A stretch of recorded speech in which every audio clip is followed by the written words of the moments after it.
삼손과 같은 요새인 여리고성이 무너짐으로 이스라엘의 가나안 정복 전쟁이 이제 본격적으로 시작되게 되었습니다. 먼저 요단 동편에 요단강을 기준으로 요단강 동편의 아모리 족속들을 차례차례 멸하고, 그다음에 이제 요단강을 건너서 여리고성을 완전히 무너뜨리고 파죽지세로 진격해 나가는 이 이스라엘 군대를 이제 그 어느 누구도 막을 자가 없을 것처럼 보였습니다. 근데 오늘은 그 여리고성 전투 바로 직후에 이 이스라엘 군대의 실패에 관한 말씀입니다. 그러니까 가나안 지역에서 가장 강력했던 이 여리고성을 무너뜨린 이 군대가 그 바로 다음 전쟁에서 그 기세를 몰아쳐서 승리한 것이 아니라 실패했다, 패배했다라는 것이 아이러니인 것이죠.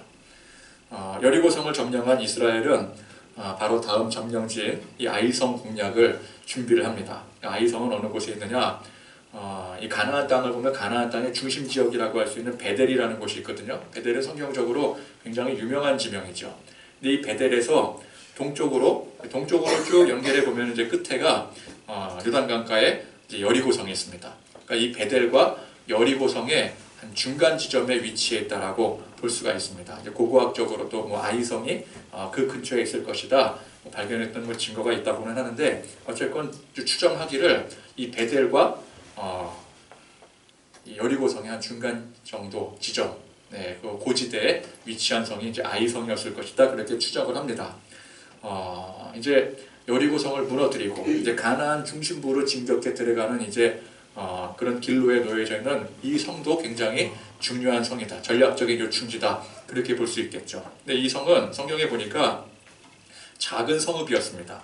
근데 작은 성읍이라 할지라도 일단 지대가 고지대에 위치해 있기 때문에 쉽게 간단하게 점령할 수 있는 성은 아니었습니다. 그러나 뭐 작은 성이다, 뭐 그랬다 칠지라도 여리고성에 비할 바는 아니죠. 이 여리고성은 뭐 굉장한 성이었습니다. 그 난공불락, 이 철옹성, 여리고에 비하면은 아이성은 그 이름 그대로 아이 수준의 성이었더라는 거예요. 아이성, 그죠? 아이성이 왜 아이성이냐? 아이들이 지키는 성이라 아이성이다. 사실은 아니죠. 그럴 리가 있겠습니까? 그러나 그 정도로 여리고성에 비하면은 여리고성이 어른성이라면은 아이성은 아이들의 성이다 싶을 정도로 여리고성이 그만큼 강력했더라는 것이죠. 자, 이제 이 여리고성을 무너뜨리지 않았겠습니까? 이제 아이성을 향해 진격해 올라갑니다. 자, 여호수아가 이 아이성 공략을 위해서 정탐꾼들을 선발해서 또 보냅니다. 항상 이 전쟁하기 앞서서 정탐꾼들을 보내게 되죠. 여리고성에서도 그 여리고성 점령전 앞에 정탐꾼들을 보냈지 않았겠습니까? 이 아이성 공략을 위해서 정탐꾼들을 선발해서 보냅니다. 자, 그 당시 이 여호수아를 비롯한 이스라엘 군대가 분위기가 어땠겠습니까? 분위기 어땠을 것 같아요? 축 처져 있겠습니까? 아니면은 그 여리고성 승리의 그 기쁨에 고취돼서 막 고무돼서 막 감격해 있겠습니까? 감격해 있겠죠. 그죠? 막 고무되어 있습니다. 야, 저 험한 저 여리고성을 우리가 무너뜨렸다. 이제 이 가나안 정복은 이건 시간 문제다. 이제 가나안 정복은 이제 따는 당상이다. 이제 그렇게 다들 들떠 있습니다. 그러니까 아이성을 정탐했던 이 정탐꾼들도 그런 들뜬 마음으로 이 성을 정탐을 하는 거예요. 제대로 살폈겠습니까? 제대로?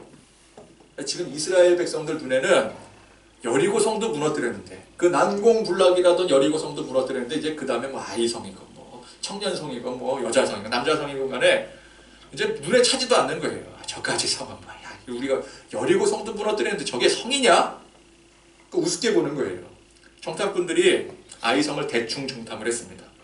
보니까 규모도 작고, 아이성부터 봤으면 규모가 작다고 볼 수 없었을 거예요. 그러나 여리고성을 보고 여리고성을 점령하고 나서 아이성을 보니까 상대적으로 규모가 작아 보이는 겁니다. 군사수도 작은 것 같고, 그래서 얼마든지 손쉽게 승리할 수 있다라고 생각을 했어요. 돌아와서 보고하기를 뭐라고 보고를 합니까? 그거 뭐 아무것도 아니야.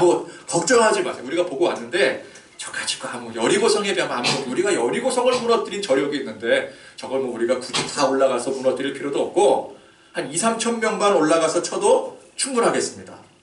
아이성을 아주 우습게 본 거예요.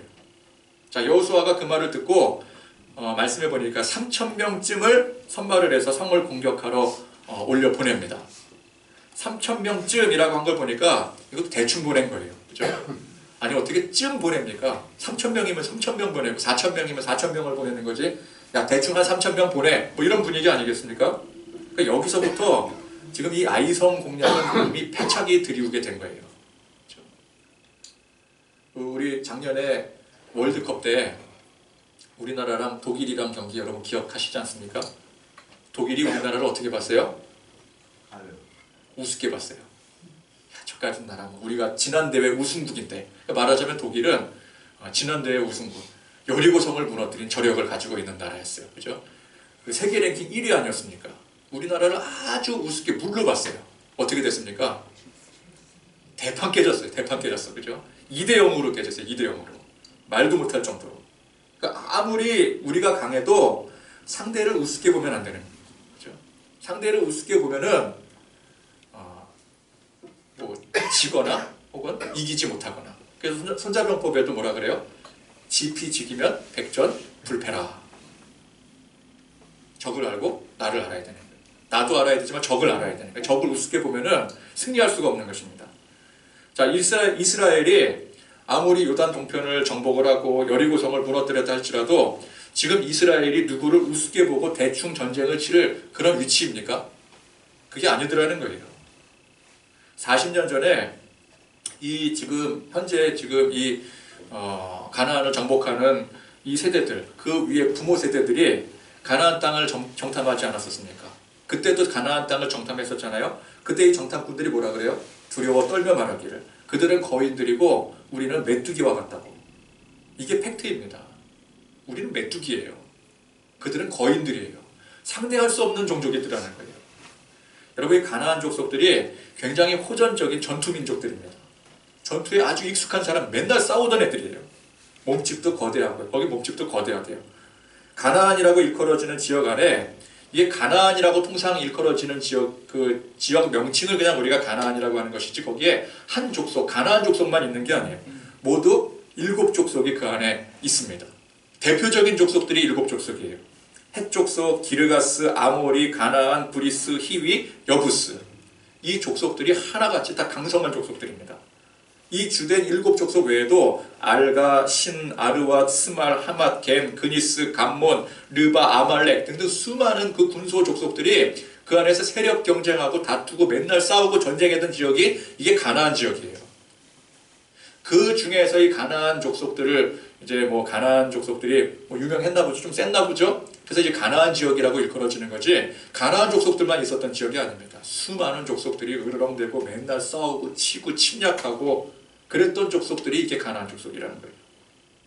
근데 어디서 이 족보도 없는 여러분 이 가나안 족속들 그 으르렁대는 그 가나안 족속들에 비하면 이 히브리 족속, 이 이스라엘 족속들은 족보도 없는 족속들입니다. 어디서 나왔어요? 광야 그 전에 어디서 나왔어요? 이집트에서 노예살이 했던 족속들이에요. 노예들이 탈출해서 어디서 족보 없는 것들이 와가지고 깔짝깔짝대고 까불고 있는 거예요 지금. 여러분 이스라엘이 강력할 수 있는 이유는 오로지 전능하신 하나님 때문이었습니다. 하나님 때문에 이스라엘이 강력한 거예요. 자 여기 보세요. 여기 보세요. 하나님이 아니면 이들은 가나안 족속들 중에 어느 족속에게라도 명함도 못 내밀 백성들이었습니다. 명함도 못 내밀어요. 어디 노예 족속이 이 전투 민족들에게 명함을 내밀고 감히 도전할 수가 있겠습니까? 그죠? 근데 지금 이스라엘은 홀로 이스라엘 족속 홀로 그 많은 가나안 족속들을 상대로 선전포고를 하고 그죠? 좀 과감하게도 선전포고하고 싸움을 걸고 있는 거예요. 여리고성이 무너졌다고 가나안 전체가 무너지겠습니까? 그러니까 앞으로도 하나님의 이 절대적인 도우심이 없으면 아무것도 할 수 없는 족속이 이스라엘 족속이었더라. 이스라엘 백성들이었더라는 거예요. 게다가 지금 가나안 족속들은 수성에 위치해 있습니다. 보통 옛날 전쟁에 있어서 성을 공격하는 쪽이 수비하는 쪽 군사력의 최소 5배 이상의 우위를 점해야 대등한 수준이라고 해요. 그러니까 공격 측이 수비 측이 예를 들어서 한 5,000명의 군사를 가지고 있으면은 5,000명의 군사를 가지고 성을 수비를 하잖아요. 공격은 얼마를 가지고 최소 얼마를 가지고 성을 공격해야 된다는 얘기예요. 25,000명. 25,000명을 몰고 가야 어느 정도 대등한 수준으로 성을 공략할 수 있다 싶을 정도로. 그러니까 성 하나가 갖는 전략적인 우위가 군사력 5배 이상이 된다는 소리예요. 그러니까 전투력이 막강한 이 백성들, 그냥 뭐 밥만 먹으면 전쟁만 했던 이 족속들이 성까지 지금 지키고 있으니, 여러분 이 이스라엘 백성들은 사실 매번 전투할 때마다 여리고성을 상대하는 것과 같은 그런 절망적인 그런 상황에 위치해 있는 것입니다. 근데 그런 이스라엘이 주제 파악을 못하고 이 아이성을 우습게 여겼더라는 거예요. 여러분, 주제 파악을 하고 우습게 여기는 것과 주제 파악을 못하고 우습게 여기는 것은 엄연히 다른 것입니다. 우리가 상대를 우습게 여길 수가 있어요. 근데 어떻게 우습게 여겨야 돼요? 주제 파악을 하고 우습게 여겨야 되는 거예요. 그러니까 전능하신 하나님이 나와 함께 하심으로, 우리와 함께 하심으로 반드시 하나님의 능력으로, 하나님의 도우심으로 승리한다 라고 하는 확실한 믿음 아래 우리의 대적들을 우습게 여기는 것과, 또 야 우리가 이겼어, 다음에도 우리가 이길 거야, 마치 자기들 실력으로 이긴 것처럼 착각함으로 저걸 우습게 여기는 것은 전혀 다른 것이라는 거예요. 그러니까 무조건 우습게 여기지 말자 이게 아닙니다. 우습게 여기더라도 우리가 나를 알아야 된다는 거예요. 우리 안에 계신 하나님의 그 능력을 믿고 우습게 여겨야 된다는 거예요. 다윗이 작은 소년 아니었습니까? 작은 소년에 지금 손에 들고 있는 게 막대기와 돌멩이 하나밖에 없었어요. 그리고 골리앗과 싸우려고 나갑니다. 근데 다윗이 골리앗을 어떻게 여겼어요? 우습게 여겼어요. 그러니까 세상 사람들이 보기에는 저거 말도 안 되는, 저는 뭔데 도대체 골리앗을 우습게 여기는 거야? 골리앗이 어떤 장수인데 저 몰라도 한참 모르는구나, 저 개념이 없어도 한참 개념이 없구나, 그렇게 여기겠지만 다윗이 무엇을 근거로 골리앗을 우습게 여겼나요? 내 안에 전능하신 만군의 여호와 하나님을 믿는 믿음으로 이 골리앗을 우습게 여겼더라는 거예요. 그러니까 주제 파악을 제대로 한 거예요. 주제 파악을. 그러니까 우리의 주제 파악은 뭐예요? 우리 안에 하나님이 계신다. 하나님이 우리를 이끌어 가신다. 이거 믿고 고백하는 게 이게 믿는 사람들, 예수 믿는 사람들, 성도의 주제 파악인 거예요. 그러니까 주제 파악 제대로 하고 나갔을 때는 우습게 여겨도 돼요. 하나님은 그럴 때 우습게 여기라고 하셨어요. 그러나 이 주제 파악이 안 된 상태에서는 우습게 여기면 절대 안 됩니다. 큰 코 다치게 되는 겁니다. 이스라엘 백성들이 지금까지의 승리에 도취돼 버렸어요. 그 승리를 마치 자기들이 잘해서, 자기들이 능력이 있어서 된 줄 착각하고 있는 것입니다. 한마디로 주제 파악 못하고 있는 거예요. 그 단적인 예로 오늘 지도자인 여호수아서부터 이 아이성 전투를 지휘를 하는데, 그 이전까지는 어떻게 지휘를 했어요? 자, 이 지도자가, 이스라엘의 지도자가 전쟁을 지휘하는 데 있어서 가장 중요한 요소가 무엇입니까? 하나님 앞에 기도하는 거예요. 하나님 앞에 묻는 거예요, 먼저. 하나님의 음성을 듣는 거예요. 그래서 항상 여호수아든 모세든 간에 무슨 일을 하든지 간에, 어떤 전투를 지휘를 하고 어떤 일을 하든지 간에 이 백성들을 끌고 지도자의 역할에서 항상 하나님 앞에 묻고 응답받고 하나님이 하라는 대로 순종을 했어요. 그래서 여리고성은 어떻게 전쟁을 했어요? 하나님이 하라는 대로 7바퀴 돌았어요. 하루에 한 바퀴씩 돌고 마지막 날 7바퀴 돌았어요. 하나님이 그렇게 명하시니까 그렇게 한 거예요. 근데 보십시오. 오늘 이 아이성 전투를 지휘를 하는데 하나님 앞에 단 한마디도 묻지 않고 있어요. 하나님의 전략과 계획이 지금 이 아이성 전투에 한 가지도 반영이 되지 않고 있습니다. 그냥 정탐꾼들 말을 듣고 그게 좋겠다, 그럼 우리끼리 가서 올라가자, 3,000명만 보내자, 그래서 올라가서 전쟁을 하는 거예요.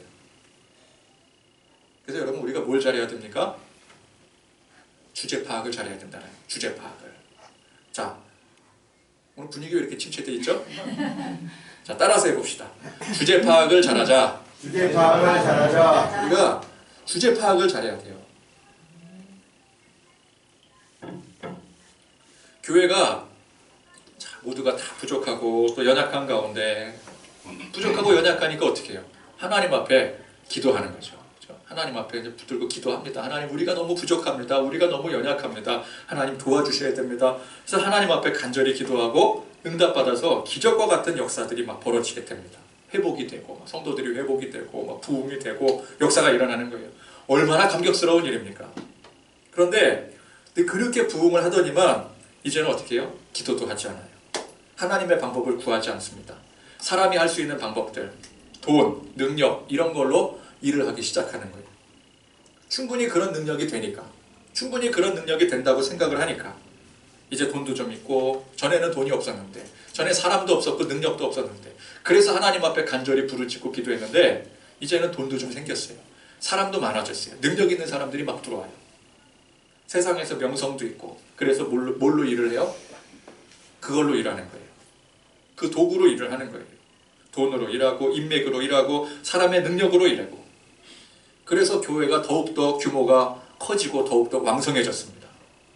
그래서 만족하고 이제 기뻐하면서, 야, 우리 교회 잘 된다, 우리 교회 좋은 교회다, 만세다 자랑도 하고, 뭐 책도 이제 열심히 써냅니다. 책도 써내요. 뭐 우리 교회 좋은 교회, 뭐 이렇게 부흥했다, 너희도 이렇게 부흥해라, 뭐 이런 식으로.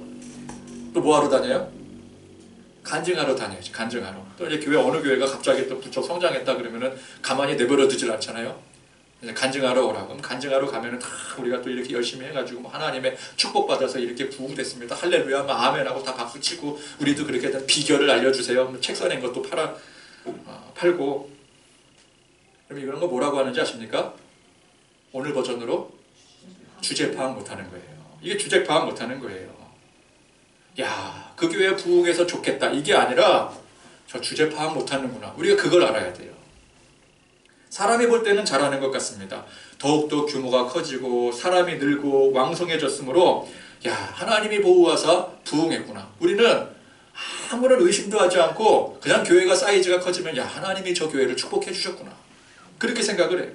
그 부흥했다라고 생각을 해요. 그래서 우리가 보통 얘기할 때 부흥했다라는 기준이 뭐예요? 사이즈입니다. 사이즈 보고 부흥했다 그래요. 어느 교회 몇 명 모이는데 1000명 모이는데, 야, 부흥했네. 어느 교회 물어보니까 10,000명 모인, 야, 엄청 부흥했네, 이러는 거예요. 교회가 건축했대. 야, 얼마나 부흥을 했으면 건축을 하냐? 부흥했대요. 여러분, 그러나 규모가 커지고 사람이 는다고, 돈이 많아진다고 그게 부흥이 아닙니다. 세상적인 기준으로는 부흥이 맞을지 몰라요. 그러나 하나님 기준으로는 그게 부흥이 아니에요. 여러분, 진정한 부흥은 하나님께서 주시는 줄 믿으시기 바랍니다. 아멘. 하나님이 주시는 거예요. 하나님이 일하시고 하나님께서 일으키시고 하나님께서 친히 회복시키실 때 이걸 부흥이라고 얘기해야 돼요. 아멘. 여러분, 우리 안에, 내 안에 하나님이 함께 하시고 지금도 함께 하시고 하나님께서 일하신다라고 하는 이 고백, 다윗의 고백, 그 이전에 여호수아와 모세의 고백, 저 오늘 버전으로 뭐라 그래요? 주제 파악을 할 때, 주제 파악 제대로 할 때 그 가운데 하나님께서 이루시는 일들이, 이게 부흥이지, 주제 파악 못하고 자기 힘, 자기 능력, 그거 믿고 일하는 것으로 이룬 모든 것들, 그거를 부흥이라고 말하면 안 되는 겁니다. 이걸 우리가 잘 구분할 줄 알아야 돼요. 그래서 우리는 크기나 규모, 어떤 능력에 집착해서는 안 됩니다.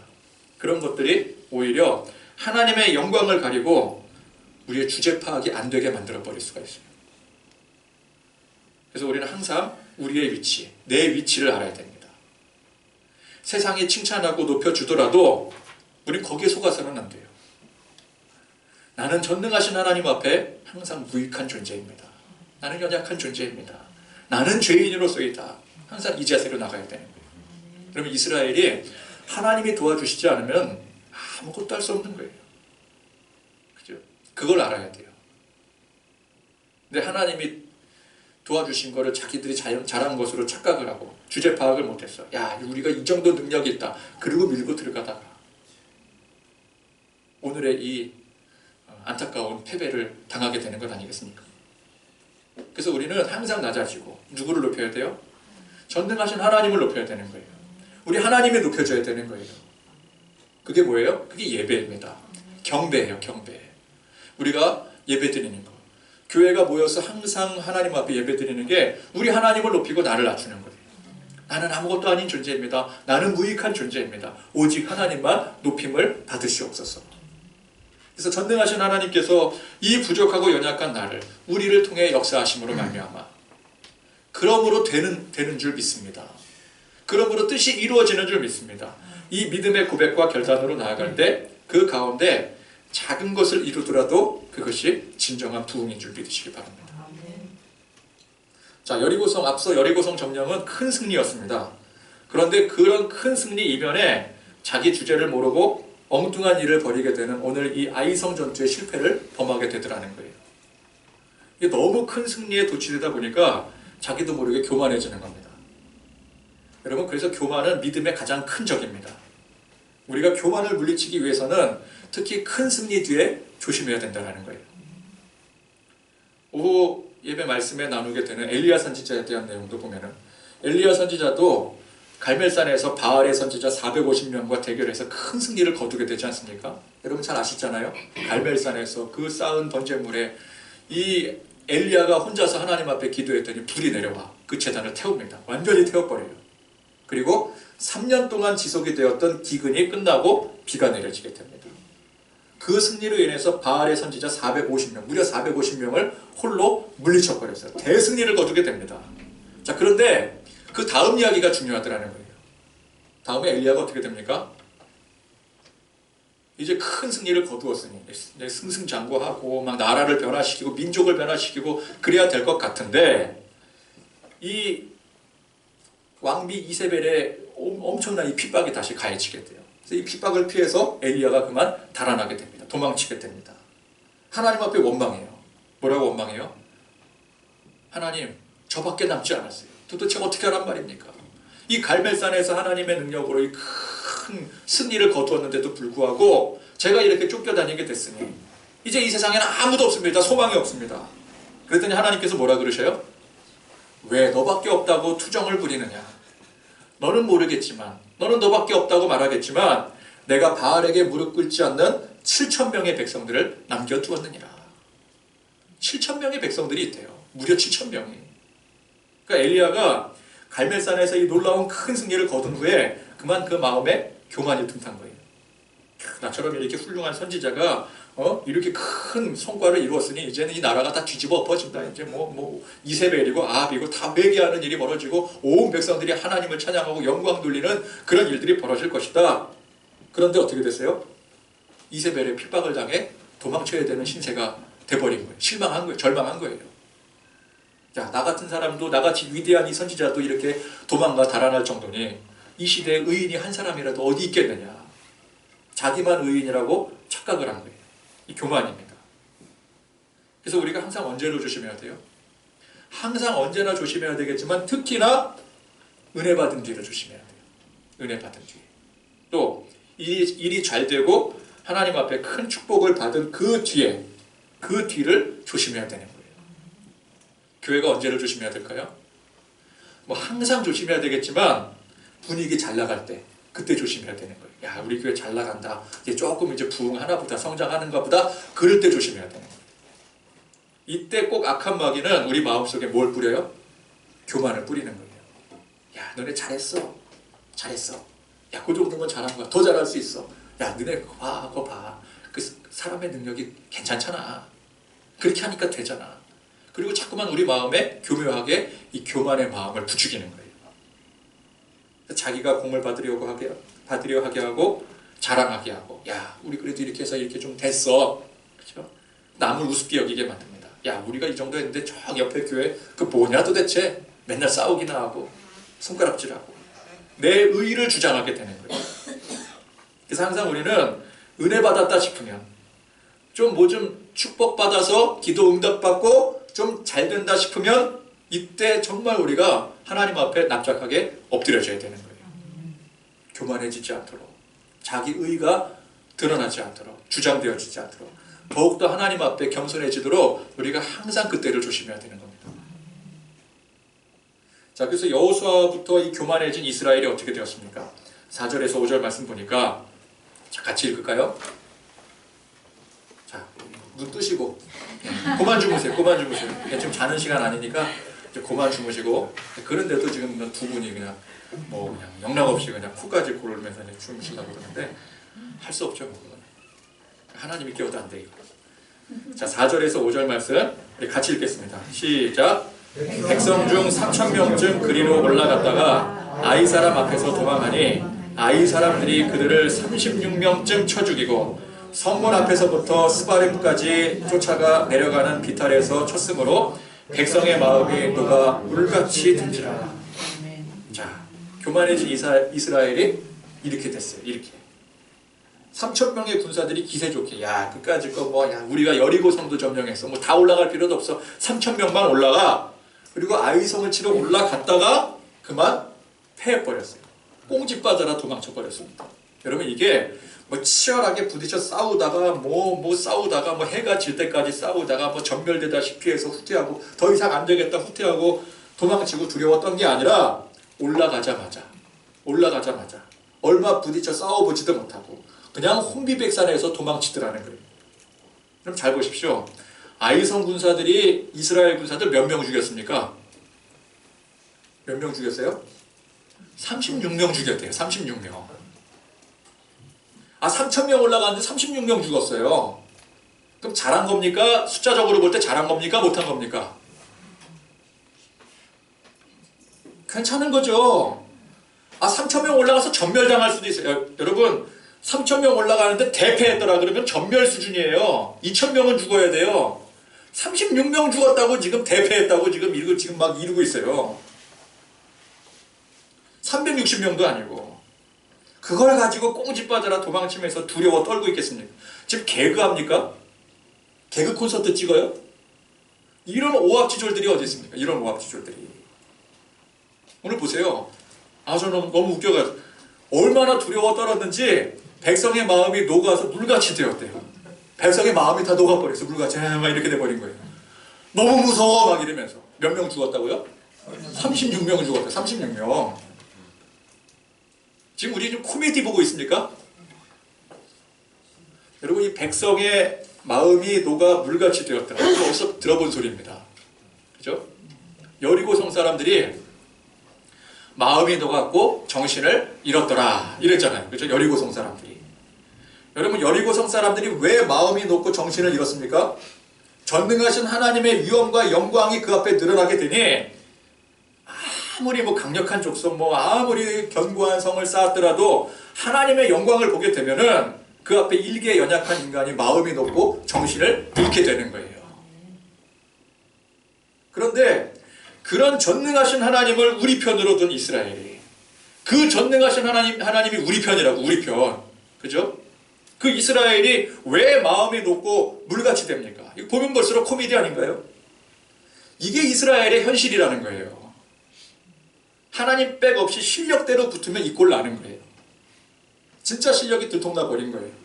하루 강아지가 듬직한 주인 백 믿고 주인이 다 데리고 나갔을 때 불독 앞에서도 으르렁거려야 되거든요. 그렇잖아요. 내가 키우는 강아지가 데리고 나갔는데 조그만 강아지 그냥 집에 애완견 근데 앞에 막 불독이 한 마리가 딱 있어요. 묶여갖고 있어요. 그러면은 지가 혼자 나가면 깨갱거려야 되겠지만 내 주인이 딱 있잖아요. 듬직한 주인 믿고 얘가 막 으르렁 돼야 되잖아요. 그래야 키우는 맛이 좀 나죠. 그죠? 그런데 내가 키우는 강아지가 앞에 불독인데 거기에 막 깨갱대고 막 오줌 싸고 막 도망가고 그러면은 체면이 안 쓰잖아요. 내가 키우는 놈인데 얘 왜 이러냐 이러고 주인 닮아서 이러는 건가 사람들이 그럴까봐 막 창피하고 거기다가 불독이 왕 하고 치니까 막 깨갱 이러고 막 주인 보고도 막 깜짝 놀래요. 그럼 이게 얼마나 창피한 일입니까? 하나님 보시기에 이게 얼마나 창피할 일이에요. 내가 키운 내 백성들 내가 이렇게 도와줬는데 내가 능력으로 막 여리고성도 물리쳐주고 막 그 전에 막 광야에서도 이끌어주고 그랬는데 고작 그 아이성 그거 올라갔다가 그냥 깨갱하고 내려오는 그 모습 보면서 얼마나 창피하시겠어요 하나님께서. 그러니까 이스라엘은 오직 하나님께서 그들을 붙들고 계실 때만 살 수 있는 것입니다. 우리도 마찬가지라는 거죠. 전능하신 하나님께서 우리를 온전히 붙들고 계셔야 우리가 사는 줄 믿으시기 바랍니다. 하나님이 우리와 함께 하셔야 돼요. 근데 하나님이 항상 우리와 함께 하셔요. 그죠? 그걸 우리가 믿고 나가면 된다는 거예요. 그런 의미에서 봤을 때 이스라엘이 지금 교만해져서 한껏 교만해져서 교만한데 하루 강아지잖아요. 교만한 게 얼마나 가겠습니까? 그죠? 그 교만해져서 하나님 앞에 구하지도 않고 그냥 지 멋대로 진격해 올라갔는데 그 앞에서 깨갱하고 보기 좋게 패배하고 그냥 마음이 녹아져 버린 게 이게 사실 다행이라는 거예요. 이게 다행이라는 거예요. 만약에 그렇게 이제 한껏 교만해져서 그냥 지 멋대로 진격해서 올라갔는데 이 아이성 전투를 멋지게 싸워서 그들의 능력으로 이겼다. 이러면 이게 더 큰 문제라는 것입니다. 그러면 어떻게 돼요? 야, 우리가 이 정도 실력이 있구나. 착각하고 더 교만해지고 더 하나님을 멀리하게 되는 거예요. 그러니까 요행으로라도 이 전투는 이기면 안 되는 전투입니다. 굴욕적이겠지만 전투에 패배하고 정신 똑바로 차리는 게 이게 훨씬 좋은 일이라는 거예요. 그래서 이 경우에는 여러분 이거 잘 보셔야 돼요. 이기는 게 축복이 아닙니다. 지는 게 축복이에요. 이 아이성 전투 같은 경우. 자, 이처럼 우리의 신앙의 삶 속에서 이기는 것, 꼭 잘 되는 것만이 축복이 아닐 수 있다라는 거예요. 우리가 하나님과 함께함으로 우리가 하나님 안에 있을 때, 하나님이 내 안에 계실 때 그때 축복을 받으면 그건 축복이 되는 게 맞아요. 그렇죠? 그때 승리하면 그건 진정한 승리가 되는 거예요. 하나님의 도우심으로. 그러나 우리가 하나님의 곁을 떠나서 하나님 밖에 있을 때 그때 축복을 받게 되면은 그건 그 사람에게 있어서는 반대로 저주가 되는 것입니다. 그건 축복이 아니에요. 그걸 축복이라고 생각하면 안 돼요. 왜 그래요? 그 사람이 그거를 하나님 밖으로 벗어나 있기 때문에 그 자기 것으로, 자기 능력으로 착각하기 때문에 그래요. 내 것으로 취하는 순간 그거는 이미 축복이 아닌 거예요. 그러니까 여러분 우리가 축복에 대한 개념을 바로 정의를 해야 돼요. 무조건 우리 눈에 잘 되고 잘 되고 성공하고 승리하고 그게 축복이 아니라는 거예요. 축복은 상대적인 개념입니다. 절대적인 개념이 아니에요. 그러니까 우리 삶에 안 되는 것, 실패, 패배 이것 또한 축복일 수 있다는 거예요. 우리는 어때요? 꼭 잘 되고 승리하고 또 좋은 열매 맺는 것 그것만 축복이라고 생각할 수 있어요. 그러나 안 되고 패배하고 열매 못 얻는 것도 그것도 축복일 수 있다는 사실을 우리가 알아야 되는 거예요. 그걸 배워야 되는 거예요. 그래서 여러분이 강단에서 말씀 선포할 때 여러분 잘 될 것입니다. 축복받을 것입니다. 뭐 사업장에 뭐 부흥이 있을지어다. 교회에 부흥이 있을지어다. 여러분 건강할 것입니다. 다 잘 될 것입니다. 기도하십시오. 헌금하십시오. 그러면 다 잘 풀립니다. 이거 축복이죠. 이 축복도 가르치고 선포해야 되겠지만 여러분 안 될 것입니다. 패배할 수 있습니다. 열매 못 얻는 겁니다. 그게 오히려 축복일 수 있습니다. 그 안 되고 패배하고 열매 못 얻는 축복도 가르치고 선포해야 되는 거예요. 근데 사람들은 어디에 많이 모여요? 잘 되고 무조건 잘 되고 열매 맺고 기도하면 응답받고 응답이 뭐예요? 사람들이 생각하는 응답은 잘 되는 거 성공하는 게 다 응답이잖아요. 사업장 잘 되고 뭐 아픈 거 싹 낫고 병 낫고 죽은 자가 일어나고 그런 것만 선포하는 거에 사람들이 많이 모이게 돼 있어요. 안 될 겁니다. 안 되는 것도 축복입니다. 실패하는 것도 축복입니다. 때로는 우리 삶의 실패도 경험해 봐야 됩니다. 그런 말씀 선포하면 사람들이 모이질 않는 거예요. 그래서 앞서 말씀드린 바와 같이 많이 모이는 게 능사가 아닌 것입니다. 많이 모이는 게 그게 진리가 아니에요. 그래서 여러분 우리는 이제 오늘 말씀의 포커스가 실패에서 교훈을 얻을 줄 알아야 됩니다. 실패에서도 교훈을 얻을 줄 알아야 돼요. 그게 지혜로운 하나님의 백성들의 모습입니다. 여러분 우리 인생에 승리만 있다면 큰일 납니다. 승리만 있게 되면 큰일 나요. 패배가 있어야 사람은 겸손해집니다. 승리만 거듭되면 어떻게 돼요? 교만해져요. 사람은 아쉽게도 그래요. 승리만 계속해서 거듭하게 되면은 그 승리 때문에 교만해지는 거예요. 여러분 이스라엘의 교만은 어디서부터 비롯된 것일까요? 거듭된 승리에서 비롯된 거예요. 그래서 한 번쯤은 이 아이성과 같은 패배를 통해서 다시금 제대로 점검하고 갈 수가 있는 것입니다. 여러분 이 스포츠 경기 같은 데서도 축구 경기 같은 데서도 강팀들 있잖아요. 그럼 강팀이 무조건 다 이기는 게 아니에요. 한 번쯤 충격적인 패배를 경험해봐야 그래야 진정한 강팀으로 도약할 수가 있는 거예요.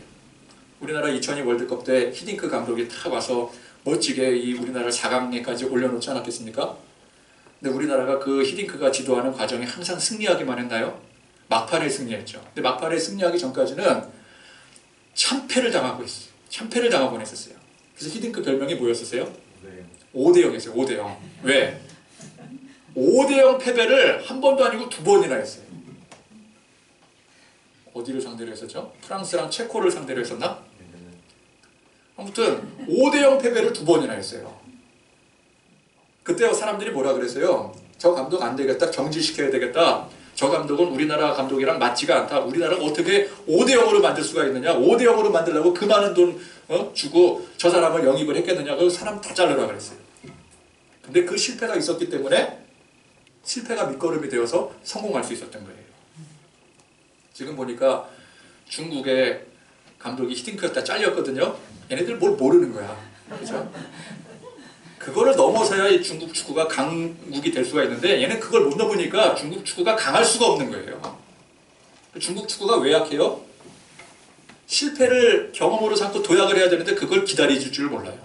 그러니까 걔네는 약할 수밖에 없어요. 아무리 인구가 많아도 중국 축구가 약할 수밖에 없는 거예요. 히딩크를 잘라요. 그러니까 이런 패배 속에서 두려움을 겪어봐야, 좀 두려움을 겪어봐야, 아, 나는 정말 하나님 없으면 아무것도 아닌 거구나. 야, 내가 잘 돼서 잘한 게 아니었구나. 우리가 잘해서 잘한 게 아니었구나. 그 가운데 자기 주제 파악을 하게 되는 것입니다. 이것이 진짜 승리를 위한 토대가 되는 거예요. 2보 전진을 위한 1보 후퇴인 셈이죠. 그래서 평가전 같은 경기 있잖아요. 그럴 때 좀 져볼 줄 알아야 돼요. 그럴 때 좀 져야 돼요.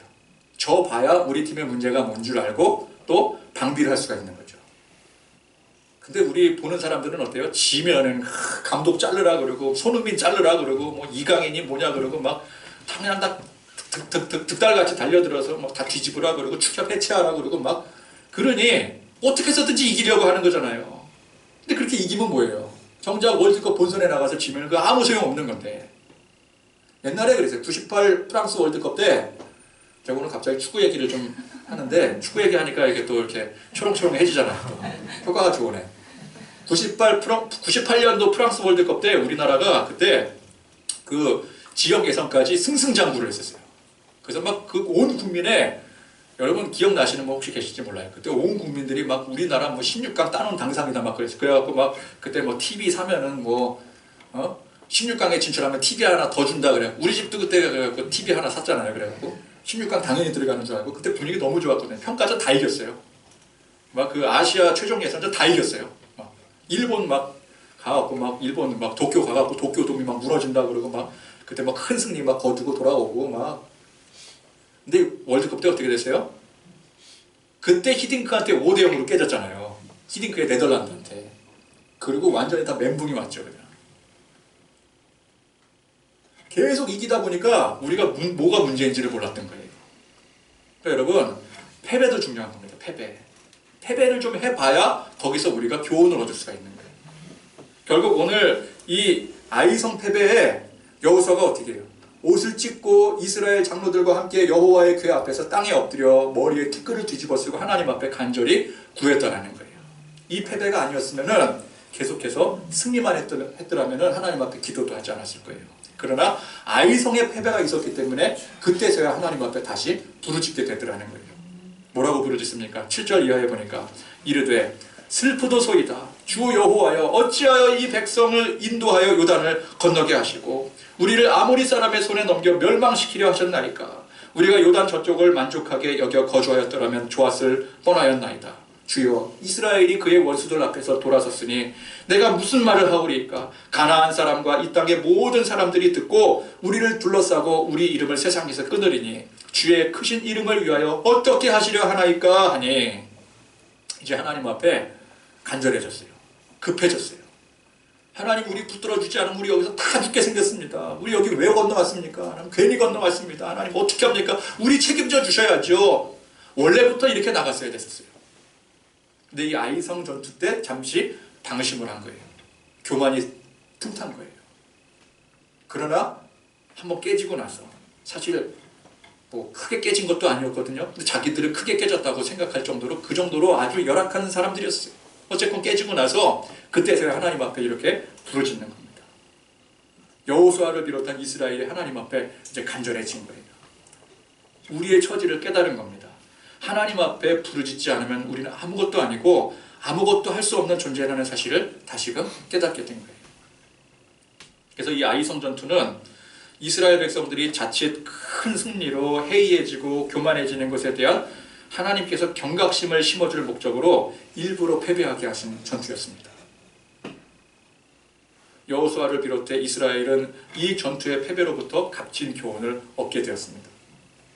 그래서 여러분, 여리고성을 무너뜨린 그 큰 승리만큼 이 아이성 패배 또한 중요한 일이었더라는 거예요. 그러니까 여리고성 승리, 그 앞에 아모리 두 족속들과 싸웠을 때 승리하고 요단강 건너고 그것만 중요한 게 아니라 오늘 이 아이성 패배 또한 중요한 사건이더라는 거예요.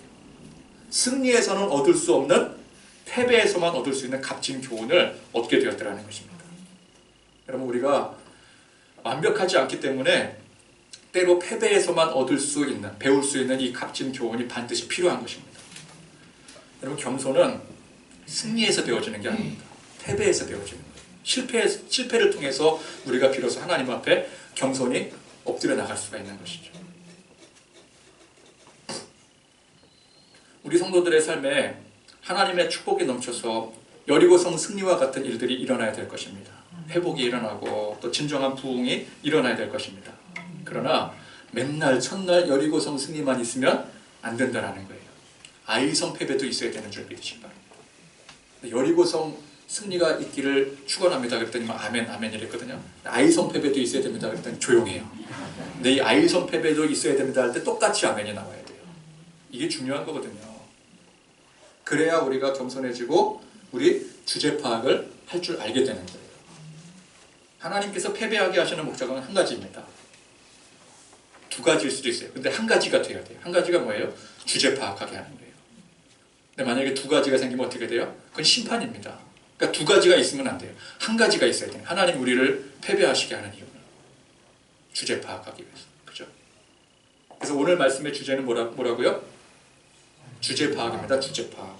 이스라엘이 주제 파악 못해 아이성 전투에서 처참하게 패하고 다시 하나님을 찾아 그분께 겸손히 엎드려 주제 파악을 하게 되고, 그런 것처럼 우리도 우리 삶에 무수히 많은 삶의 많은 패배들을 경험하고 사시잖아요. 그죠? 많이 힘들잖아요. 그죠? 그 많은 그 패배 속에서 그 패배의 원흉을 그 세상에 돌리면 안 돼요. 정책적으로 문제가 있다. 그리고 나는 잘하고 있는데 누가 잘못했는데 누가 나한테 사기쳐서 내가 망했다. 여러분, 남 탓하면 안 됩니다. 환경 탓하면 안 됩니다. 다 누구 탓이에요? 내 탓이요.